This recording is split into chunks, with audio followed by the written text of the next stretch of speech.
warahmatullahi wabarakatuh. Selamat pagi anak-anak. Apa kabar hari ini? Alhamdulillah. Silahkan ketua kelas pimpin doa terlebih dahulu ya.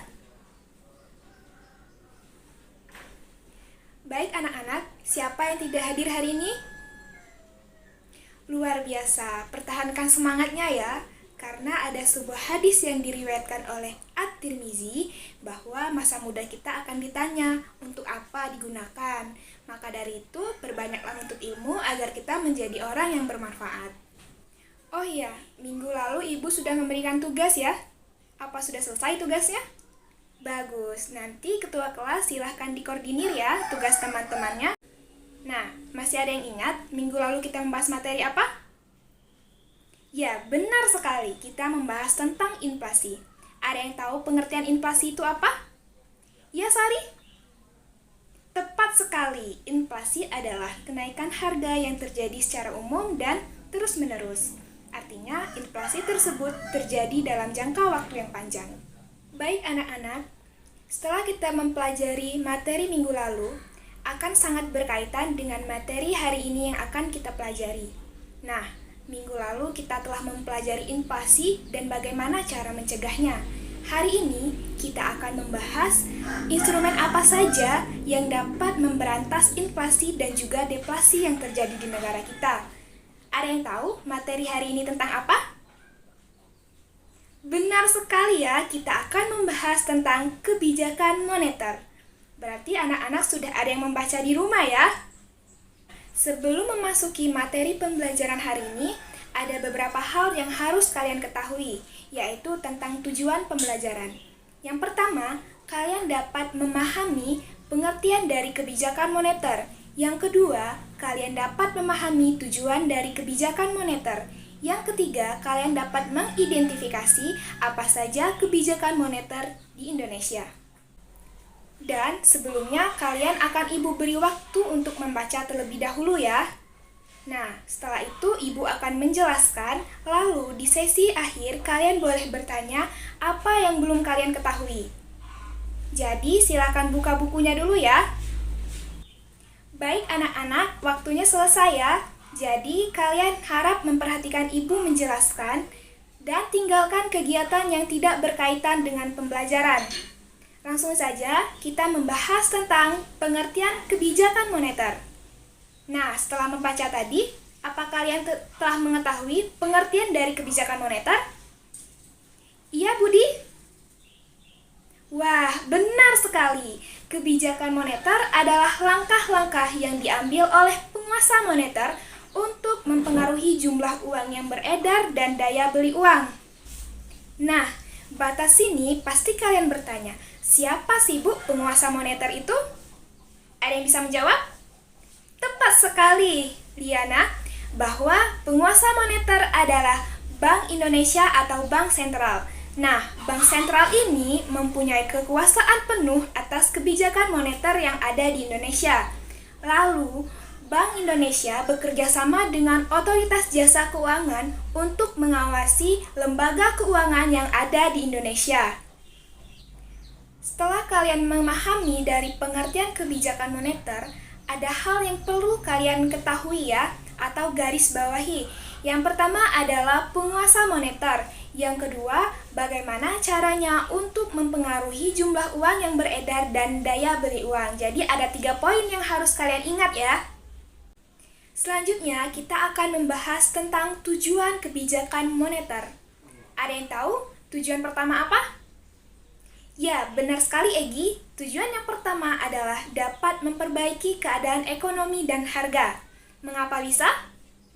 Karena pada saat jumlah uang yang beredar itu stabil, maka dapat juga memperbaiki keadaan ekonomi dan harga yang ada di masyarakat. Dengan kata lain, memperbaiki maka akan menjaga kestabilan. Menjaga kestabilan ekonomi artinya pertumbuhan arus barang dan jasa seimbang dengan pertumbuhan arus barang dan jasa yang tersedia. Menjaga kestabilan harga artinya harga suatu barang merupakan hasil interaksi antara jumlah uang yang beredar dengan jumlah uang yang tersedia di pasar. Nah, yang kedua, ada yang tahu? Ya, benar sekali ya Ega. Yang kedua yaitu dapat meningkatkan kesempatan kerja. Mengapa? Karena pada saat keadaan ekonomi itu stabil, maka para investor akan menaikkan investasinya untuk menambah jumlah barang dan jasa. Nah, dengan keinginan untuk menambah jumlah barang dan jasa, maka akan terbuka lapangan pekerjaan bagi masyarakat. Maka dari itu, kesempatan kerja akan meningkat.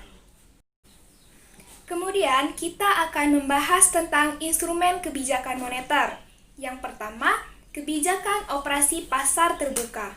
Nah, kebijakan ini adalah kebijakan yang diambil oleh Bank Sentral untuk menambah atau mengurangi jumlah uang yang beredar dengan cara menjual atau membeli sertifikat Bank Indonesia di pasar modal.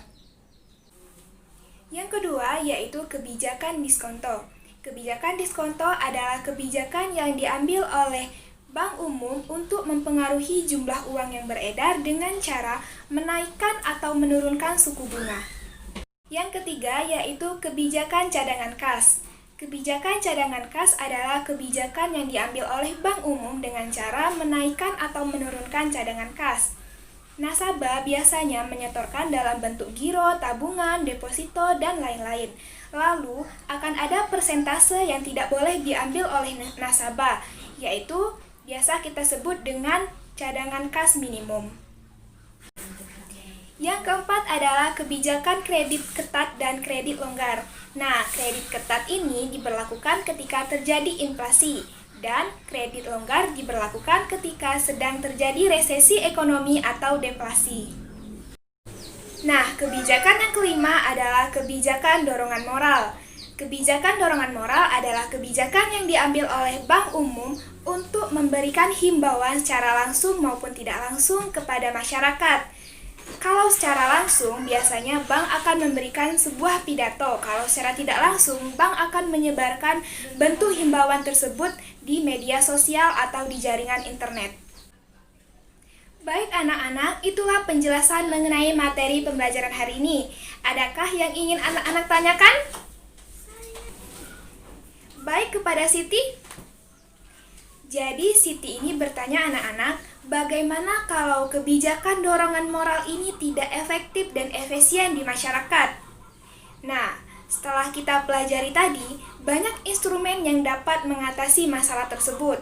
Tetapi, kembali lagi, kebijakan dorongan moral ini adalah kesadaran dari masing-masing masyarakat. Jika masyarakat peka terhadap keadaan ekonomi yang terjadi di negara kita, maka masyarakat akan mengikuti kebijakan yang telah dibuat oleh Bank Indonesia atau Bank Umum. Nah, ada yang ingin ditambahkan?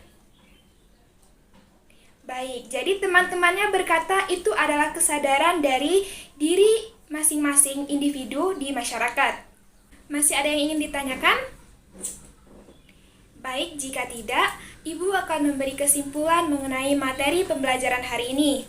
Nah, jadi setelah kalian mengikuti pembelajaran hari ini, instrumen pada kebijakan moneter ini sangatlah berpengaruh bagi keadaan ekonomi di masyarakat atau di Indonesia. Karena dengan instrumen tersebut dapat menekan laju inflasi maupun deflasi yang sedang kita rasakan. Jadi, sebagai warga negara, kita harus peka ya terhadap kondisi ekonomi di negara kita supaya kita juga dapat memaksimalkan kebijakan moneter yang dilakukan oleh Bank Indonesia dan pemerintah dan juga kita ikut berkontribusi dalam mengatasinya. Setelah Ibu memberikan kesimpulan, berarti berakhir pula pembelajaran kita pada hari ini. Anak-anak silahkan buka halaman 93, di sana ada soal, kalian kerjakan dan dikumpulkan minggu selanjutnya. Tetap semangat ya belajarnya walaupun dalam masa pandemi. Tetap jaga kesehatan kalian dan sampai jumpa di minggu selanjutnya. Silahkan kepada ketua kelas untuk menutup pembelajaran hari ini. Terima kasih ya. Ibu akhiri. Wassalamualaikum warahmatullahi wabarakatuh.